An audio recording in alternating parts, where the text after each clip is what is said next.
몇 년간 이어진 전쟁은 시민들의 고립으로 이어졌습니다. 소방관이었던 마르코는 한 폐허에서 살아가기로 했습니다. 집에서 잡동사니를 파헤쳐서 물품을 확인해 봅니다.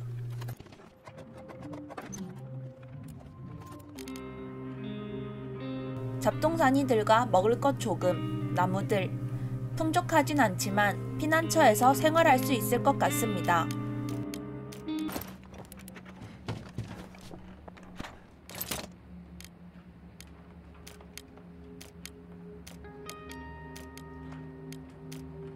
작업대로 가서 금속 가공대를 만듭니다.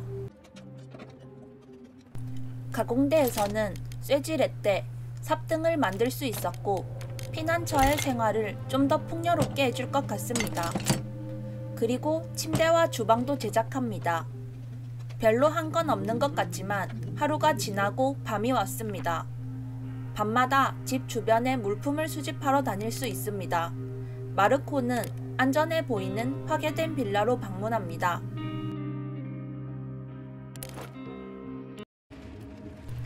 그곳에는 안타깝게도 사람이 있었고 마르코는 사람을 피해 숨기도 하며 물품을 수집합니다.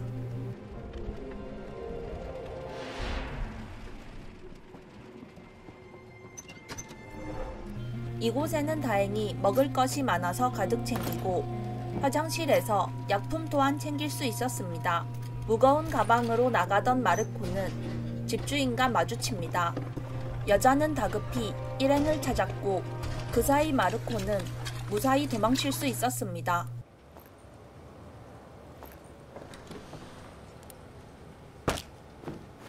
물론 뒤에서 기습해서 사람을 죽일 수도 있지만 그 이후에 본인이 살기 위해 남을 죽인 상황에 대해 죄책감을 가지고 우울한 감정이 지속되며 모든 일에 대해 의욕이 사라집니다.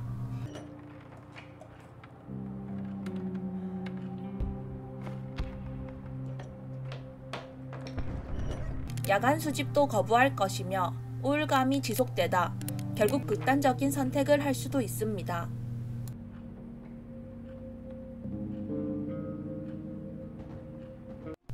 그렇게까지 남을 해치는 방법을 쓰고 싶지 않았기에 물건만 적당히 수집한 뒤 피난처로 돌아옵니다.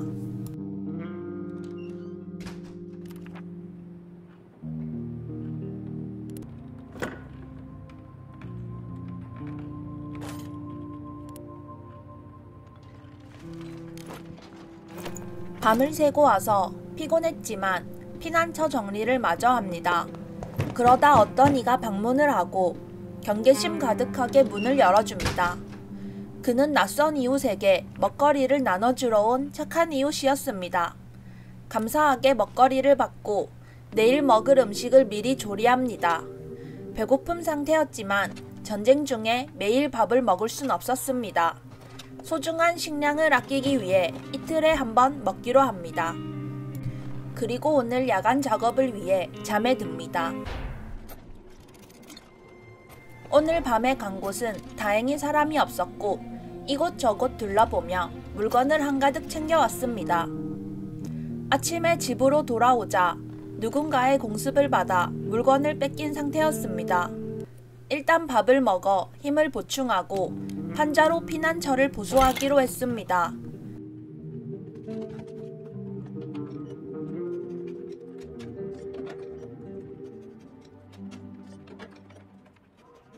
판자로 막아 허술해 보이는 보수 작업이었지만 마음의 위안을 얻은 뒤 잠에 듭니다. 오늘 밤에도 물건 수집을 해온 뒤 집에 돌아왔습니다. 맛집이라고 소문났는지 오늘도 물건이 털렸습니다.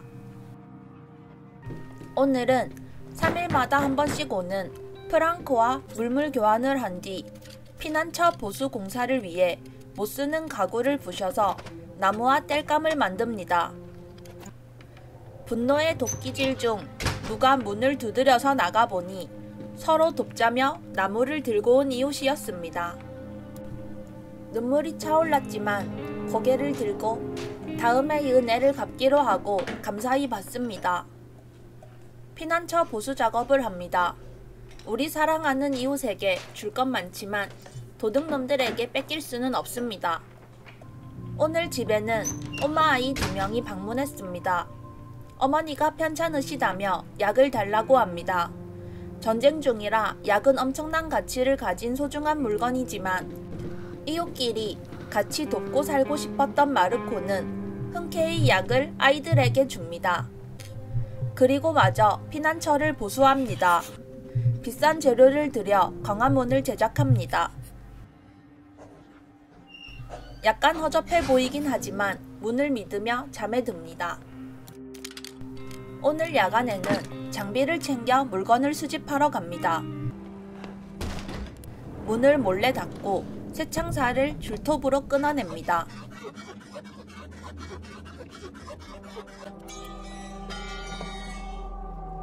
기대하며 물건을 뒤적거렸지만 신나게 집으로 복귀했으나 오늘도 물건을 누군가 훔쳐갔습니다.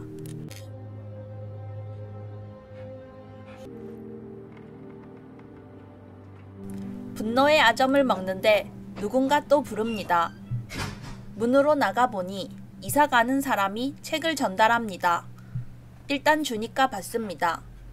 땔감을 만들어서 불태워도 되지만 그동안 많은 사람들에게 받은 정이 있어 책은 챙겨놓기로 합니다. 오늘 밤에는 안 가본 조용한 집으로 갑니다. 집에 들어가자마자 사람이 있어 깜놀했지만 공격하지 않아 여유롭게 수집을 합니다. 하지만 이곳은 아픈 할머니와 할머니를 간병하는 할아버지가 사는 곳이었습니다. 할아버지는 따라다니며 간청하고 황급히 도망칩니다. 진짜 양심껏 수집해왔지만 어쩐지 양심이 많이 아픕니다. 오늘은 피난처에 누군가 습격해서 음식을 들고 갔지만 그럴만하다는 생각마저 듭니다.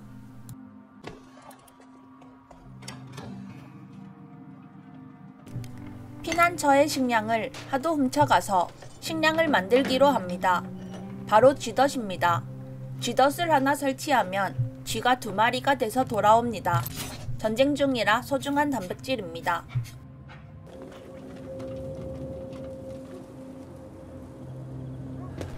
오늘은 슈퍼에 물건을 수집하러 갔는데 다행히 총을 든 다정한 이웃이 본인들은 많이 챙겼으니 마저 챙기라고 합니다. 안 쏜 것만으로 감사할 따름입니다.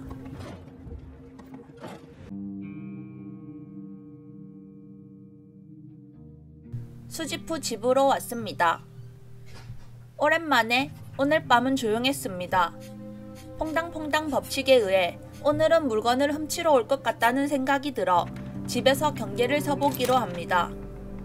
오늘 밤에는 아무 일도 없었습니다.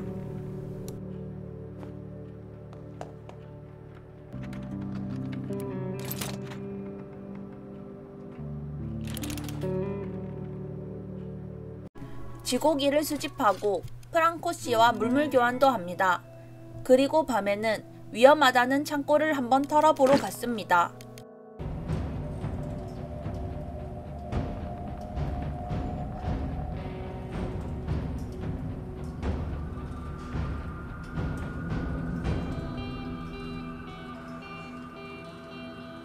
착한 이웃만 있는 줄 알았는데 총을 들고 이웃집을 털러 다니는 강도들이었습니다. 눈치 보며 물건 챙겨서 도망쳤습니다. 11일차 범죄가 증가하고 있다고 합니다. 그동안도 매일 물건을 털렸는데 얼마나 더 털릴지 기대가 됩니다. 슬프지만 피난처 개조나 합니다. 겨울 대비 강화된 벽난로를 설치하고 따뜻한 밥을 먹습니다. 이제 재료가 많아 하루에 한 번 먹어도 되지만 헛소리 말고 건설 현장이나 가봅니다. 군인이 어떤 남자를 쏴서 죽는 걸 본 마르코는 급하게 숨습니다.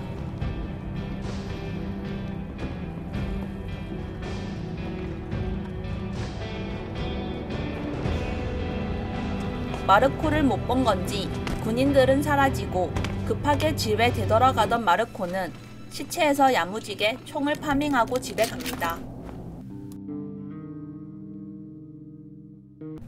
집으로 룰루랄라 퇴근했는데 통조림 5개를 세벼 갔습니다. 파밍을 안 가는 게 나은 것인가 분노의 물건을 만들고 있는데 꼬맹이 2인조가 문을 두드립니다. 저번에 약 들고 간 꼬맹이들입니다. 배고프다고 통조림 2개를 달라고 합니다. 아저씨가 통조림 5개를 뺏기고 고기는 많은데 하지만 이웃에게 받은 게 있기에 함께 나누는 사회를 살기로 합니다.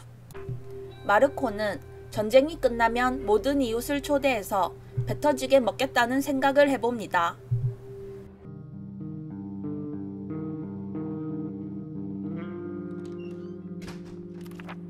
이제 물건 뺏기는 건 별 생각도 안 들지만 고기 9개는 너무한 거 아닙니까?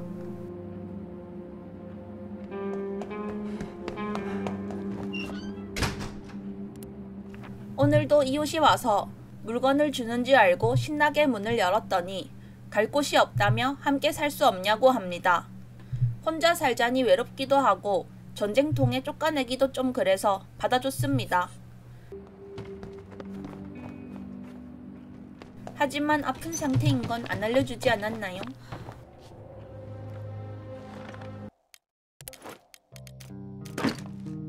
입도 하나 늘었으니 도끼를 챙겨 교회로 가봅니다. 사람이 있어서 쫄아서 도망쳤는데 강도 새끼들이었습니다.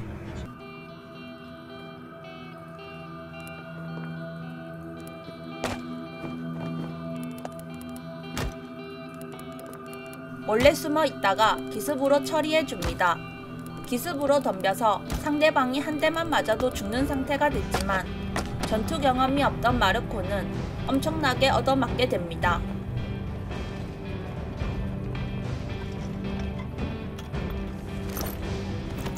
물건은 많이 얻었지만 중상을 입고 복귀한 마르코. 밤에 파밍하고 온 소식을 집에 있는 사람도 알고 있는데 사람을 습삭했지만 다행히 무력한 사람을 등쳐먹는 강도를 처리했기 때문에 오히려 다행이라고 생각합니다. 회복을 위해 붕대를 감고 밥을 먹고 서둘러 침대로 눕습니다.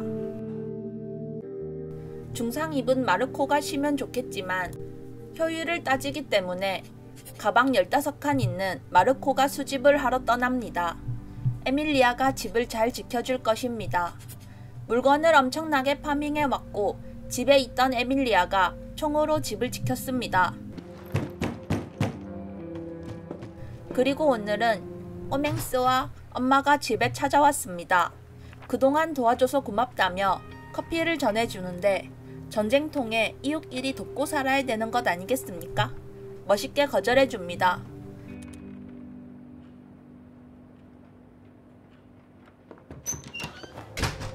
하지만 가지 않고 왜 안 받냐고 기다리고 있어서 받는 게 예의인가 싶어서 다시 받기로 합니다.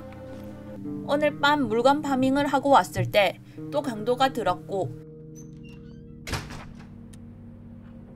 그들을 막던 에밀리아가 다쳤습니다. 오늘은 잠이나 자기로 합니다.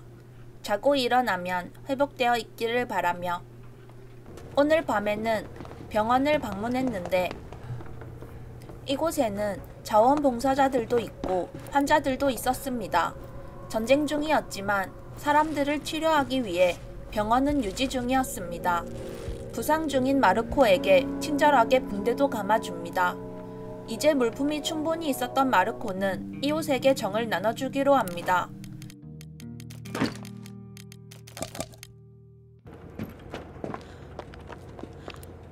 통조림을 챙겨 물품을 기부하고 갑니다. 몸은 엉망이지만 마음은 가볍게 집으로 돌아옵니다. 착한 일을 해서 그런지 범죄도 종식되었습니다.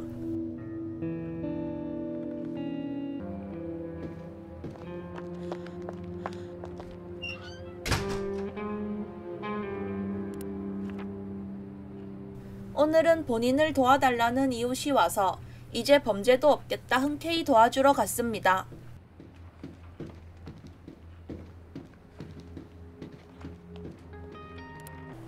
그리고 이제 혹한기 시작입니다. 난로에는 장작을 한가득 넣어도 금방 타버리기 때문에 항상 장작을 가득 넣어줘야 했습니다. 추울 땐 자는 게 최고입니다. 에밀리아가 마르코의 자리를 뺏어 잤지만 같이 힘든 처지에 옆 침대로 가서 자기로 합니다. 이제 눈이 와서 못 가는 지역이 늘어났습니다. 오늘은 안 가본 저격 나들목으로 가보기로 했습니다. 쇠지렛 대와 도끼를 야무지게 챙깁니다. 방문하니 한 시민이 멍멍이들이 호텔에서 조준 중이라고 합니다. 한번 둘러보니 뭐가 없어서 마르코의 스피드를 믿어보기로 합니다. 쇠지렛 떼고 나발이고 총에 이길 순 없습니다.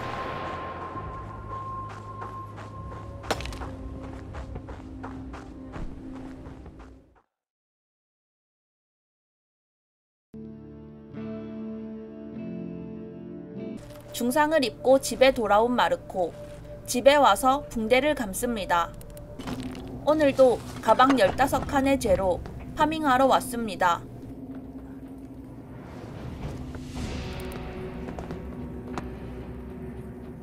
땔감을 위해 도끼질을 열심히 하고 집으로 돌아옵니다.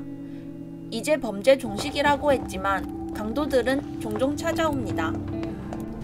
열심히 장작 넣고 버티다 보니 추위도 이겨냈습니다. 그리고 추위가 지나간 뒤 31일차 전쟁이 끝났습니다.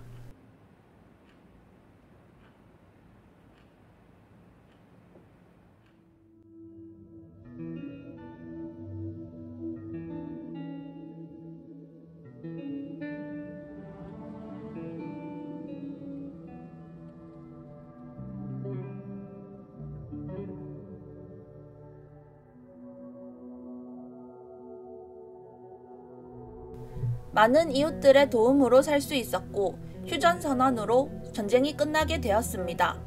전쟁이 끝나고 에밀리아와 마르코는 본인들의 삶으로 돌아가게 됩니다. 안녕하세요, 티란용입니다. 오늘 해본 게임 디서 오브 마인입니다.